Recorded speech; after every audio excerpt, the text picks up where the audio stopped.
ನಮಸ್ಕಾರ, welcome back to the channel. ನೀವೆಲ್ಲರೂ ಹೇಗಿದ್ದೀರಾ? ನಾನಂತೂ ತುಂಬಾನೇ ಚೆನ್ನಾಗಿದ್ದೀನಿ, ನೀವು ಕೂಡ ಚೆನ್ನಾಗಿದ್ದೀರಾ ಅಂತ ನಾನು ಭಾವಿಸ್ತಾ ಇದ್ದೀನಿ. ಸೊ ನಮ್ಮೆಲ್ಲರ ಮನೆಯಲ್ಲೂ ಹೇಗಾಗುತ್ತೆ ಅಂತಂದ್ರೆ ಯೂಸ್ ಮಾಡ್ತಾ ಮಾಡ್ತಾ ಮಾಡ್ತಾ ಒಂದಷ್ಟು ಶರ್ಟ್ಸ್ಗಳು ಹಳೇದಾಗ್ತಾ ಹೋಗುತ್ತೆ ಅಥವಾ ಕಲರ್ ಫೇಡ್ ಆಗುತ್ತೆ. ಮತ್ತೆ ಇನ್ಯಾವುದೋ ರೀಸನ್ಗೆ ನಮ್ಗೆ ಆ ಶರ್ಟ್ ಅನ್ನ ಯೂಸ್ ಮಾಡೋದು ಬೇಡ ಅಂತ ಅನಿಸ್ತಿರತ್ತೆ. ಸೊ ಇಂಥ ಟಿ ಶರ್ಟ್ ಅನ್ನ ನೀವು ರಿಯೂಸ್ ಮಾಡಬೇಕು ಅಂತ ಇದ್ರೆ ಇವತ್ತು ನಾನು ನನ್ನ ವಿಡಿಯೋದಲ್ಲಿ ನಿಮ್ ಜೊತೆ ನಾನು 3 ಐಡಿಯಾಸ್ ಅನ್ನ ಶೇರ್ ಮಾಡ್ತಾ ಇದ್ದೀನಿ. ಈ 3 ಐಡಿಯಾಸ್ ಅಲ್ಲಿ ನಿಮ್ಗೆ ಯಾವ್ದು ಐಡಿಯಾ ಜಾಸ್ತಿ ಇಷ್ಟ ಆಯ್ತು ಅನ್ನೋದನ್ನ ನನಗೆ ಕಮೆಂಟ್ ಅಲ್ಲಿ ತಿಳಿಸಿ. ಈ 3 ಐಡಿಯಾಸ್ ಕೂಡ ತುಂಬಾನೇ ಸಿಂಪಲ್ ಆಗಿದೆ. ಆಸ್ ಯೂಶುವಲ್ ನನ್ನ ಎಲ್ಲಾ ವಿಡಿಯೋಸ್ ಅಲ್ಲಿ ಇರೋ ರೀತಿಯಾಗಿ ನೀವು ಬಿಗ್ನರ್ಸ್ ಆದ್ರೂ ಕೂಡ ಆರಾಮಾಗಿ ನನ್ನ ವಿಡಿಯೋಸ್ ಅನ್ನ ನೋಡ್ಕೊಂಡು ಹೊಲಿಬಹುದು. ಹಾಗಾದ್ರೆ ಬನ್ನಿ ಇವತ್ತಿನ ವಿಡಿಯೋವನ್ನ ಶುರು ಮಾಡೋಣ.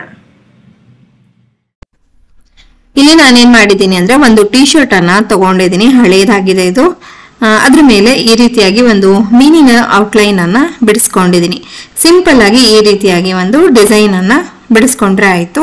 ಸೊ ಇದೇ ಪ್ಯಾಟರ್ನ್ ಅಲ್ಲಿ ನೀವು ಬೇರೆ ಬೇರೆ ಆಕೃತಿಗಳನ್ನು ಕೂಡ ಟ್ರೈ ಮಾಡಬಹುದು. ನಾನಿಲ್ಲಿ ಫಿಶ್ ಮ್ಯಾಟ್ ಮಾಡ್ತಿದ್ದೀನಿ, ಹಾಗಾಗಿ ನಾನಿಲ್ಲಿ ಫಿಶ್ ಆಕೃತಿಯಲ್ಲಿ ಮಾಡ್ಕೊಂಡು ನಂತರ ಅದನ್ನ ಈ ರೀತಿಯಾಗಿ ಕರೆಕ್ಟ್ ಆಗಿ ಕಟ್ ಮಾಡ್ಕೊಂಡೆ. ನೆಕ್ಸ್ಟ್ ಏನ್ ಮಾಡ್ತೀನಿ ಅಂದ್ರೆ ಇಲ್ಲಿ ಟಿ ಶರ್ಟ್ ಕೂಡ 2 ಲೇಯರ್ ಅಲ್ಲಿ ಇತ್ತಲ್ವಾ, ಹಾಗೆ ಇದಕ್ಕೆ ಇನ್ನೊಂದು ಸ್ವಲ್ಪ ಥಿಕ್ನೆಸ್ಗೋಸ್ಕರ ಇನ್ನೊಂದು ಬಟ್ಟೆಯನ್ನ ತಗೊಂಡಿದ್ದೀನಿ. ಹಾಗೆ ಅದು ಕೂಡ 2 ಲೇಯರ್ ಅಲ್ಲಿ ಇದೆ. ಇದೇ ರೀತಿಯಾಗಿ ಫಿಶ್ ನ ಟ್ರೇಸ್ ಮಾಡ್ಕೊಂಡು ಅದೇ ರೀತಿಯಾಗಿ ಕಟ್ ಮಾಡ್ಕೊಂಡೆ. ಸೊ ಇವಾಗ ನನಗೆ 4 ಲೇಯರ್ ಆಯ್ತು. ನೆಕ್ಸ್ಟ್ ನಾನು ಸ್ಟ್ರಿಪ್ಸ್ ಮಾಡೋದಕ್ಕೋಸ್ಕರ ಒಂದಷ್ಟು ಬಟ್ಟೆಗಳನ್ನ ಈ ರೀತಿಯಾಗಿ ರೆಡಿ ಇಟ್ಕೊಂಡಿದ್ದೀನಿ. 1.5 ಇಂಚ್ ಆಗುವಷ್ಟು ಅಗಲ ಇದೆ ಇದು. ಸೊ ಇದನ್ನ 4 ಫೋಲ್ಡ್ ಮಾಡಿಬಿಟ್ಟು ಈ ರೀತಿಯಾಗಿ ಕಸೆ ತರ ರೆಡಿ ಮಾಡಿ ಇಟ್ಕೊಂಡೆ. ನೆಕ್ಸ್ಟ್ ಏನ್ ಮಾಡ್ತೀನಿ ಅಂದ್ರೆ ಈ ಫಿಶ್ಗೆ ಮಾಡ್ಕೊಂಡಿದ್ದೀನಲ್ಲ, ಅಲ್ಲಿ ಹಿಂದ್ಗಡೆ ಒಂದು ಲೈನ್ ಕಾಣ್ತಿದೆಯಲ್ಲ, ಆ ಲೈನ್ ಹತ್ರಕ್ಕೆ ಈ ರೀತಿಯಾಗಿ ಇದನ್ನ ಜೋಡಿಸ್ಕೊಳ್ತಾ ಇದ್ದೀನಿ. ಸೊ ಎಲ್ಲ ಪೀಸಸ್ ಅನ್ನು ಅದರ ಅಳತೆಗೆ ತಕ್ಕ ಕಟ್ ಮಾಡಿಕೊಂಡು ನಂತರ ಈ ರೀತಿಯಾಗಿ ಜೋಡಿಸ್ಕೊಳ್ತಾ ಇದ್ದೀನಿ. ಸೊ ಒಂದ್ ಕಡೆ ಪ್ಲೇನ್ ಹಾಕ್ತಾ ಇದ್ದೀನಿ, ಒಂದ್ ಕಡೆ ಡಿಸೈನ್ ಇರುವಂತದ್ದು ಹಾಕ್ತಾ ಇದ್ದೀನಿ. ಇಲ್ಲಿ ನಿಮ್ಗೆ ನೆಕ್ಸ್ಟ್ ಇಲ್ಲಿ ವಿಡಿಯೋದಲ್ಲಿ ಕಾಣುತ್ತೆ ನೋಡಿ. ಸೊ ಆ ಲೈನ್ ಮೇಲೆ ಈ ರೀತಿಯಾಗಿ ನಾವು ಮಾಡ್ಕೊಂಡಂತ ಕಸೆಗಳನ್ನ ಈ ರೀತಿಯಾಗಿ ಸ್ಟಿಚ್ ಮಾಡ್ತಾ ಹೋಗ್ಬೇಕು, ಒಂದ್ರ ಪಕ್ಕ ಒಂದು. ಇದರಲ್ಲಿ ಬೇರೆ ಬೇರೆ ಕಲರ್ ಕಾಂಬಿನೇಷನ್ ಎಲ್ಲ ಮಾಡಿದ್ರೆ ತುಂಬಾನೇ ಚೆನ್ನಾಗಿ ಬರುತ್ತೆ. ಸೊ ನೋಡಿ ಇವಾಗ ಸ್ಟಿಚ್ ಮಾಡಿದಾಯ್ತು. ಇವಾಗ ಪ್ಲೇನ್ ಬಟ್ಟೆಯನ್ನ ಈ ರೀತಿಯಾಗಿ ನಾವು ಡಿಸೈನ್ ಮಾಡಬೇಕು. ಅದು ಇಲ್ಲಿ ವಿಡಿಯೋದಲ್ಲಿ ಕಾಣ್ತಿದೆ. ಸೊ ನೋಡಿ ಈ ರೀತಿಯಾಗಿ ಎಲ್ಲ ಸ್ಟ್ರಿಪ್ಸ್ ಅನ್ನು ಮಾಡಿಕೊಂಡು ನಂತರ ನಮ್ಮ ಫಿಶ್ನ ಆಕೃತಿ ಎಷ್ಟಿದೆಯೋ ಅಷ್ಟಕ್ಕೆ ಕಟ್ ಮಾಡ್ಕೊಳ್ಬೇಕು. ನಾನಿವಾಗ ಕಟ್ ಮಾಡ್ಕೊಂಡಿದ್ದಾಯ್ತು. ಆಮೇಲೆ ಇಲ್ಲಿ ಬಾಲಕ್ಕೋಸ್ಕರ ಒಂದು ಪ್ಲೇನ್ ಆಗಿರುವಂಥ ಕಪ್ಪು ಬಟ್ಟೆಯನ್ನು ತಗೊಂಡು ಅಲ್ಲಿ ಕೂಡ ಸ್ಟಿಚ್ ಮಾಡಿಕೊಂಡೆ. ನೆಕ್ಸ್ಟ್ ಇಲ್ಲಿ ಮುಖದ ಪಾರ್ಟಿಗೂ ಕೂಡ ಇದೇ ರೀತಿಯಾಗಿ ಅದೇ ಬ್ಲ್ಯಾಕ್ ಬಟ್ಟೆಯನ್ನು ತಗೊಂಡು ಹೀಗೆ ಟ್ರೇಸ್ ಮಾಡ್ಕೊಳ್ತಾ ನಂತರ ಈ ರೀತಿಯಾಗಿ ಇಟ್ಬಿಟ್ಟು ಸ್ಟಿಚ್ ಮಾಡಬೇಕು. ಸೊ ಸ್ಟಿಚ್ ಮಾಡುವಾಗ ನಾವು ಸ್ವಲ್ಪ ನೋಡ್ಕೊಳ್ತಾ ಸ್ಟಿಚ್ ಮಾಡಿದ್ರೆ ಆಯಿತು. ಇವಾಗ ಫೈನಲ್ ಆಗಿ ಫಿಶ್ ಆಕೃತಿ ರೆಡಿ ಇದೆ. ನಂತರ ಅದು ರಫ್ ಎಡ್ಜಸ್ನೆಲ್ಲ ಫಿನಿಶ್ ಮಾಡಬೇಕಲ್ಲ, ಅದಕ್ಕೋಸ್ಕರ ನಾನಿಲ್ಲಿ ಈ ಬಟ್ಟೆಯನ್ನು ತಗೊಂಡು ಇದಕ್ಕೆ ಪೈಪಿಂಗ್ ರೀತಿಯಾಗಿ ಫಿನಿಶ್ ಮಾಡ್ತಾ ಇದ್ದೀನಿ. ಸೊ ಫಸ್ಟಿಗೆ ಈ ರೀತಿಯಾಗಿ ಸ್ಟಿಚ್ ಹಾಕೊಳ್ಳೋದು, ನಂತರ ಉಲ್ಟಾ ತಿರುಗಿಸ್ಬಿಟ್ಟು ಡಬಲ್ ಫೋಲ್ಡ್ ಮಾಡಿದ್ರೆ ಆಯಿತು. ಹಾಗೆ ಇಲ್ಲಿ ಕಣ್ಣಿಗೆ ನಾನು ಒಂದು ಬಿಳಿ ಬಟ್ಟೆಯನ್ನು ಕಟ್ ಮಾಡಿ ಫ್ಯಾಬ್ರಿಕ್ ಗ್ಲೂ ಅನ್ನು ಹಾಕಿಬಿಟ್ಟು ಅಂಟಿಸಿದ್ದೀನಿ ಅಷ್ಟೇನೆ. ನೋಡಿದ್ರಲ್ವ, ಸಿಂಪಲ್ ಆಗಿ ಫಿಶ್ ಮ್ಯಾಟು ರೆಡಿ ಇದೆ.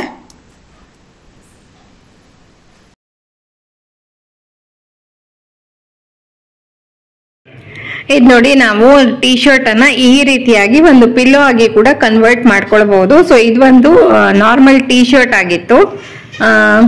ಅದನ್ನ ನಾನೇನ್ ಮಾಡಿದೆ, ನೆಕ್ ಪಾರ್ಟು ಅಷ್ಟನ್ನೇ ಕಟ್ ಮಾಡಿ ಮತ್ತೆ ಇದಿಷ್ಟು ಪಾರ್ಟ್ ಅನ್ನ ರಿಟೈನ್ ಮಾಡಿ ಕೆಳಗಡೆ ಒಂದು ಸ್ಟಿಚ್ ಹಾಕೊಂಡು ಜಾಯಿನ್ ಮಾಡಿದೆ, ಇಲ್ಲಿ ಫುಲ್ ಸ್ಟಿಚ್ ಹಾಕಿ.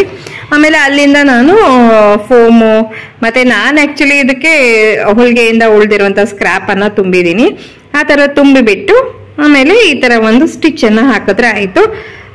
ಚೆನ್ನಾಗಿರುವಂತ ಲುಕ್ ಇರುವಂತ ಟಿ ಶರ್ಟ್ ನಲ್ಲಿ ಈ ರೀತಿಯಾಗಿ ಮಾಡ್ಕೊಂಡ್ರೆ ಸುಂದರವಾದ ಪಿಲ್ಲೋಸು ನಮ್ಗೆ ಯೂಸ್ ಮಾಡಕ್ಕೆ ಚೆನ್ನಾಗಿರುತ್ತೆ ನೋಡಿ. ಇದು ಇವತ್ತಿನ 3ನೇ ಐಡಿಯಾದಲ್ಲಿ ನಾನೇನ್ ಮಾಡ್ತಿದ್ದೀನಿ ಅಂದ್ರೆ ಈ ತರದ ಒಂದು ಪ್ಲೇನ್ ಆಗಿರುವಂತ ಟಿ ಶರ್ಟ್ ಅನ್ನ ತಗೊಂಡಿದ್ದೀನಿ. ಇದನ್ನ ಇವಾಗ ಯೂಸ್ ಮಾಡುತ್ತಾ ಇಲ್ಲ, ಹಾಗಾಗಿ ಇದನ್ನ ರೀಯೂಸ್ ಮಾಡ್ತಾ ಇದ್ದೀನಿ ಅಷ್ಟೇನೆ. ಸೊ ಆ ಟಿ ಶರ್ಟ್ ಮೇಲೆ ಒಂದು ಪ್ಲೇಟಿನ ಸಹಾಯದಿಂದ ಈ ರೀತಿಯಾಗಿ ಒಂದು ಸರ್ಕಲ್ ಅನ್ನ ಡ್ರಾ ಮಾಡ್ಕೊಳ್ತೀನಿ. ಡ್ರಾ ಮಾಡ್ಕೊಂಡು ನಂತರ ಅದನ್ನ ಅದೇ ರೀತಿಯಾಗಿ ಕಟ್ ಮಾಡ್ಕೊಳ್ತೀನಿ. ನನಗೆ 2 ಪೀಸಸ್ ಸಿಗತ್ತೆ ಇವಾಗ. ಹೀಗೆ ಟ್ರೇಸ್ ಮಾಡ್ಕೊಂಡು ನಂತರ ಕಟ್ ಮಾಡಿಕೊಂಡೆ.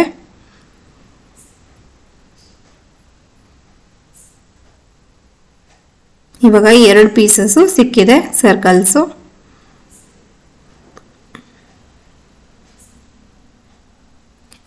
ನೆಕ್ಸ್ಟ್ ಏನು ಮಾಡ್ತೀನಿ ಅಂದರೆ ನಾನಿಲ್ಲಿ ಒಂದಷ್ಟು ಪೀಸಸನ್ನು ಕಟ್ ಮಾಡಿ ಇಟ್ಕೊಂಡಿದ್ದೀನಿ. 4x4 ಇಂಚ್ ಇದೆ ಇದು. ಪ್ಲೇನ್ ಆಗಿತ್ತಲ್ವ ಟೀ ಶರ್ಟ್, ಹಾಗಾಗಿ ಪ್ರಿಂಟೆಡ್ ಬಟ್ಟೆಯಲ್ಲಿ ಈ ರೀತಿಯಾದ ಪೀಸಸನ್ನು ಕಟ್ ಮಾಡ್ಕೊಂಡಿದ್ದೀನಿ. ನಿಮ್ಮ ಹತ್ರ ಯಾವುದೇ ಹಳೆ ಕುರ್ತಿ ಅಥವಾ ಪ್ಯಾಂಟ್ಸು ಇದೆಲ್ಲ ಇರುತ್ತಲ್ವ, ಅದನ್ನು ಸ್ವಲ್ಪ ಚೆನ್ನಾಗಿ ಇರುವಂಥ ಪ್ರಿಂಟನ್ನು ಆಯ್ಕೆ ಮಾಡಿಕೊಂಡು ಈ ರೀತಿಯಾಗಿ ಕಟ್ ಮಾಡ್ಕೊಂಡು ಇಟ್ಕೊಳ್ಬೇಕು. ನಾನಿಲ್ಲಿ 4x4 ಇಂಚಿಗೆ ಕಟ್ ಮಾಡಿಕೊಂಡು ರೆಡಿ ಇಟ್ಕೊಂಡಿದ್ದೀನಿ. ನೆಕ್ಸ್ಟು ಇದನ್ನು ಈ ಪ್ರಕಾರವಾಗಿ ಫೋಲ್ಡ್ ಮಾಡಬೇಕು. ಫೋಲ್ಡಿಂಗ್ ಇಲ್ಲಿ ನಿಮಗೆ ಹೇಗೆ ಮಾಡಬೇಕು ಅಂತ ವಿಡಿಯೋದಲ್ಲಿ ಕ್ಲಿಯರಾಗಿ ಕಾಣ್ತಾ ಇದೆ. ಸೊ ಫಸ್ಟ್ ಫೋಲ್ಡು, ಹಾಗೆ ಸೆಕೆಂಡ್ ಫೋಲ್ಡು ಈ ರೀತಿಯಾಗಿ, ನೆಕ್ಸ್ಟು ಮತ್ತೆ ಈ ರೀತಿಯಾಗಿ ಒಂದು ಫೋಲ್ಡ್ ಮಾಡಬೇಕು, ಥರ್ಡ್ ಫೋಲ್ಡು. ಸೊ ನೆಕ್ಸ್ಟ್ ಇದು ಫೋರ್ತ್ ಫೋಲ್ಡು. ಸೊ ಈ ರೀತಿಯಾಗಿ ಪ್ರತಿಯೊಂದು ಪೀಸ್ಗೂ ಇದೇ ರೀತಿಯಾಗಿ ನಾವು ಫೋಲ್ಡ್ ಮಾಡ್ತಾ ನಂತರ ಅದನ್ನು ಸ್ಟಿಚ್ ಮಾಡ್ತಾ ಹೋಗಬೇಕು. ಅದು ಹೇಗೆ ಅಂತ ನಿಮಗೆ ಇಲ್ಲಿ ವಿಡಿಯೋದಲ್ಲಿ ನೆಕ್ಸ್ಟ್ ಕಾಣಿಸ್ತಾ ಇರತ್ತೆ, ನೋಡ್ತಾ ಹೋಗಿ. ಸೊ ಇದನ್ನು ಕಂಪ್ಲೀಟ್ ನಾವು ಸರ್ಕಲ್ ಏನಿದೆ, ಸರ್ಕಲ್ ಕಟ್ ಮಾಡ್ಕೊಂಡಿದ್ವಲ್ಲ, ಅದಕ್ಕೂ ಕಂಪ್ಲೀಟಾಗಿ ಇದೇ ರೀತಿಯಾಗಿ ಸ್ಟಿಚ್ ಮಾಡ್ತಾ ಹೋಗಬೇಕು. ತುಂಬಾ ಈಸಿ. ಕಟ್ ಮಾಡ್ಕೊಳ್ಳೋದು ಸ್ವಲ್ಪ ಟೈಮ್ ಕನ್ಸ್ಯೂಮಿಂಗ್ ಅಂತ ಹೇಳ್ಬೋದು. 4x4 ಪೀಸಸನ್ನು ಕಟ್ ಮಾಡ್ಕೊಳ್ಬೇಕಲ್ಲ, ಅದು ಸ್ವಲ್ಪ ಟೈಮ್ ಕನ್ಸ್ಯೂಮಿಂಗ್ ಆಗುತ್ತೆ. ಬಟ್ ಈ ರೀತಿಯಾಗಿ ಕಟ್ ಮಾಡ್ಕೊಂಡ ನಂತರ ಫೈನಲ್ ಆಗಿ ಈ ರೀತಿಯಾಗಿ ಸ್ಟಿಚ್ ಮಾಡ್ತಾ ಹೋದ್ರಾಯಿತು. ನೋಡಿ ಎಷ್ಟು ಚೆನ್ನಾಗಿ ಕಾಣಿಸ್ತಾ ಇದೆ. ಸೊ ಇಲ್ಲಿವರೆಗೆ ನಾನು ಕಂಪ್ಲೀಟ್ ಒಂದು ಸರ್ಕಲನ್ನು ಸ್ಟಿಚ್ ಮಾಡಿದಾಯಿತು. ಇವಾಗ ಏನು ಮಾಡ್ತೀನಿ ಅಂದರೆ, ನಾನು ಟೀ ಶರ್ಟಿಂದ ತೆಗೆದಂಥ ಇನ್ನೊಂದು ಪೀಸ್ ಇತ್ತಲ್ವಾ, 2 ಸರ್ಕಲ್ ಸಿಕ್ಕಿತ್ತು ನಮಗೆ. ಸೊ ಒಂದು ಸರ್ಕಲ್ ಮೇಲೆ ಈ ರೀತಿಯಾಗಿ ಸ್ಟಿಚ್ ಮಾಡಿದಾಯಿತು. ಹಾಗೆ ಇನ್ನೊಂದು ಸರ್ಕಲನ್ನು ತಗೊಂಡು ಇದರ ಮೇಲೆ ಹೀಗೆ ಇಡಬೇಕು.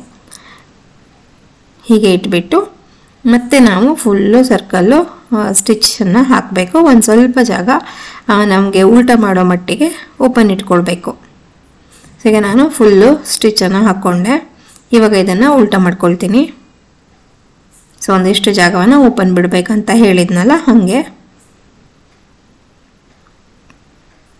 ಈಗ ನಾನು ಓಪನ್ ಮಾಡ್ಕೊಂಡಿದ್ದಾಯಿತು.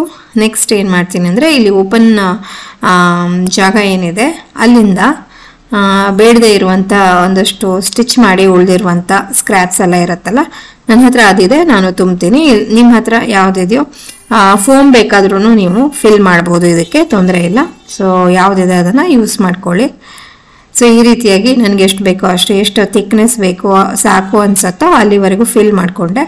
ನಂತರ ಈ ಓಪನ್ ಜಾಗವನ್ನು ಮತ್ತೆ ನಾನು ಮಷಿನ್ ಮೂಲಕ ಬೇಕಾದರೂ ಸ್ಟಿಚ್ ಮಾಡ್ಬೋದು, ಇಲ್ಲ ಹ್ಯಾಂಡ್ ಸ್ಟಿಚ್ ಕೂಡ ಮಾಡಬಹುದು. ಇವಾಗ ಸುಂದರವಾದ ಒಂದು ಕುಷನ್ನು ರೆಡಿ ಇದೆ ನೋಡಿ. ಸೊ ನೋಡಿದ್ರಲ್ವಾ, ಬೇಡದೇ ಇರುವಂತಹ ಹಳೆ ಟಿ ಶರ್ಟ್ ನೆಲ್ಲ ಬಳಸಿ ನಾವು ಹೇಗೆ ಅದನ್ನ ಒಂದು ಉಪಯುಕ್ತವಾದ ವಸ್ತುವಾಗಿ ಕನ್ವರ್ಟ್ ಮಾಡಬಹುದು ಅಂತ ಹೇಳಿ. ಸೊ ಇವತ್ತಿನ ವಿಡಿಯೋ ನಿಮ್ಗೆಲ್ರಿಗೂ ಇಷ್ಟ ಆಯ್ತು ಅಂತ ನಾನು ಭಾವಿಸ್ತಾ ಇದ್ದೀನಿ. ಇಷ್ಟ ಆಗಿದ್ದಲ್ಲಿ ಪ್ಲೀಸ್ ಒಂದು ಲೈಕ್ ಕೊಡಿ, ಚಾನಲ್ಗೆ ಹೊಸಬಾಗಿದ್ದಲ್ಲಿ ಸಬ್ಸ್ಕ್ರೈಬ್ ಮಾಡ್ಕೊಳ್ಳಿ, ಮತ್ತೆ ನಿಮ್ಮ ಫ್ರೆಂಡ್ಸು, ಫ್ಯಾಮಿಲಿ, ನೇಬರ್ಸು ಯಾರೆಲ್ಲ ಇದಾರೋ ಅವ್ರ ಜೊತೆ ಕೂಡ ನನ್ನ ವಿಡಿಯೋಸ್ ಅನ್ನ ಶೇರ್ ಮಾಡಿ ಅಂತ ಹೇಳ್ತಾ ಇವತ್ತಿನ ವಿಡಿಯೋವನ್ನ ಮುಗಿಸ್ತಾ ಇದ್ದೀನಿ. ಮತ್ತೊಂದು ಹೊಸ ವಿಡಿಯೋದೊಂದಿಗೆ ಭೇಟಿಯಾಗೋಣ. ಅಲ್ಲಿವರೆಗೂ ಧನ್ಯವಾದಗಳು. ಟೇಕ್ ಕೇರ್, ಬಾಯ್.